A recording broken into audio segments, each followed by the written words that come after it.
આણંદ જિલ્લાના ઉમરેઠના હમીદપુરા અને બેચરી ગામ નજીક પસાર થતી મુખ્ય મહી કેનાલમાં અચાનક ગાબડું પડતા કેનાલનું પાણી છે તે બહાર વહેતું થયું અને ખેતરોમાં ફરી વળતા ખેડૂતોને નુકસાની વેઠવાનો વારો આવ્યો। શું છે મામલો, જોઈએ અમારો ખાસ અહેવાલ। મોડી રાત્રે મુખ્ય મહી કેનાલમાં અચાનક ગાબડું પડતા ભારે જથ્થામાં પાણી કેનાલની બહાર વહી નીકળ્યું હતું। થોડા જ સમયમાં પાણી આસપાસના ખેતરોમાં ફરી વળતા ખેડૂતોમાં દોડધામ મચી હતી। ઘટનાની જાણ થતાં સ્થાનિક લોકો પણ મોટી સંખ્યામાં સ્થળ પર પહોંચી ગયા હતા। પાણીનો પ્રવાહ સતત વધતા અનેક ખેતરોમાં પાણી ભરાઈ ગયું હોવાનું સામે આવ્યું છે। સ્થિતિ વધુ ગંભીર ન બને તે માટે તંત્ર દ્વારા નીચાણવાળા વિસ્તારોમાં રહેતા લોકોને સાવચેત કરવામાં આવ્યા અને જરૂર જણાય ત્યાં સલામત સ્થળે ખસેડવાની કામગીરી પણ હાથ ધરાઈ છે। થોડા સમય પહેલા જ કેનાલનું સમારકામ કરાયું હતું, તેમ છતાં ફરી ગાબડું પડતા સમારકામની ગુણવત્તાની સામે ગંભીર સવાલો ઉભા થયા। એટલે તત્કાળ આ જગ્યા પર હાજર થઈ ગયું અને જોયું તો 10 થી 15 ફૂટનું ગાબડું કેનાલમાં પડી ગયું અને પાણીનું વેણ બહાર નીકળવાનું ચાલુ થઈ ગયું હતું। આસપાસના કોઈ વિસ્તારોમાં અસર પહોંચી હોય એવું છે? હા, આસપાસના પરા વિસ્તાર છે અસર થઈ છે, એટલે અમે લોકોને મેસેજ આપી દીધા છે કે ફટાફટ પોતાના ઢોર ઢાખર, પોતાનો કિંમતી માલ સામાન લઈને પોતાના ઘરમાંથી ઊંચી જગ્યાએ નીકળી જાય।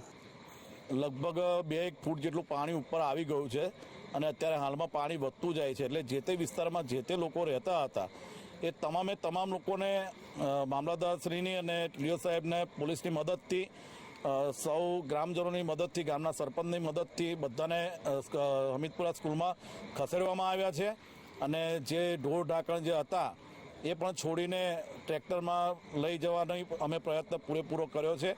ઘટનાની જાણ થતાં ધારાસભ્ય, સાંસદ, પોલીસ, સિંચાઈ વિભાગના અધિકારીઓ, ટીડીઓ તેમજ મામલતદાર સહિતનો કાફલો સ્થળ પર પહોંચ્યો હતો। અધિકારીઓએ સ્થળનું નિરીક્ષણ કરીને પરિસ્થિતિની સમીક્ષા કરી હતી।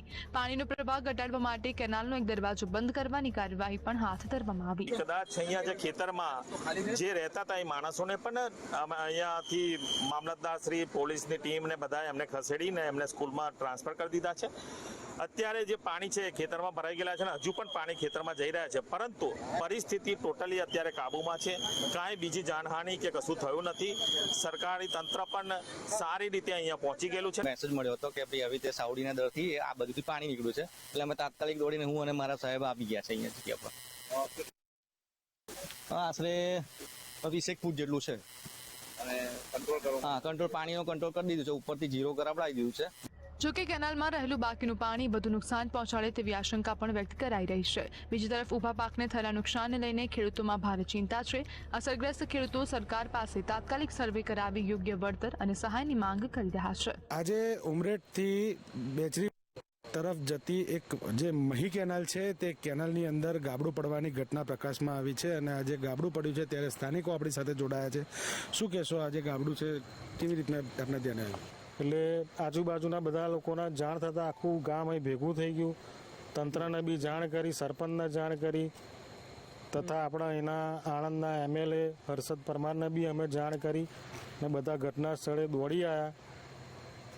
અને આ જોઈ શકો છો કે આ નેરનું પાણી હજુ બી નોન સ્ટોપ જઈ રહ્યું છે અને એકદમ બંધ થાય બી નહીં, કેમ કે અમને અનુભવ છે કે ખાલી મોટરનું બી પાણી જો બંધ કરીએ ને તો અડધો કલાક સુધી ખેતરમાં આવે, તો આ તો હજારો ગેલનો લીટર પાણી છે, એટલે આ એકદમ બંધ નહીં થાય। જો સવાર સુધી આ પાણી ઓછું થશે। ઉમરેઠની અંદર જે અમુક લોકોના ડેમચાઓ છે એ ડેમચાઓ બી અંદર પાણીની અંદર ગતા રહ્યા છે, એટલે ખેડૂતોને બી ઘણું ખરું નુકસાન છે, કારણ કે બધા જ ખેડૂતોએ પોતાનો પાકની વાવણી માટે જમીન તૈયાર કરેલી, ઘણા લોકોએ કંઈક વાવણી કરી બી દીધી હશે, પ્લસ અમુક લોકો અહીંયા તો ખેતરોમાં રહે છે, પોતાનું ઘર છે, ગાય ભેંસો, પુરાની ગોય, આ તે, પણ એ બધું જ હવે આટલા એરિયાની અંદર સરકાર બધું ખેર વિખેર થઈ ગયું છે। એવું લાગે છે કે આ થતું રોકી શકાતું હતું?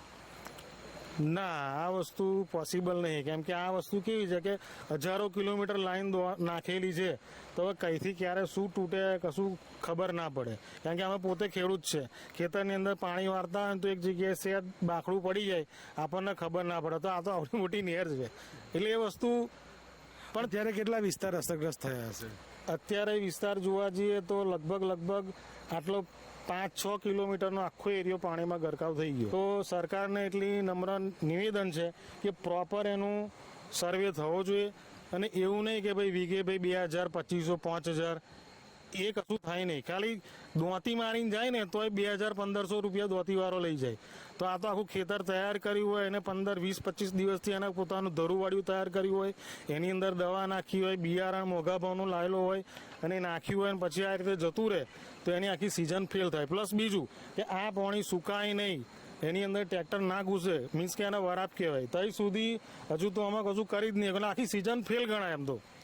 એટલે એમ જોવા જઈએ તો આખી સિઝન ખેડૂતોની જે ફેલ થઈ રહી હોય તે પ્રકારનું એક ખેડૂતનું કહેવું છે. અને આ સાથે સરકાર પાસે તે લોકોની માંગણી છે કે અહીંયા સર્વેની કામગીરી કરીને જે પણ નુકસાન થયું છે તેનું પૂરતું વળતર તે લોકોને મળી રહે.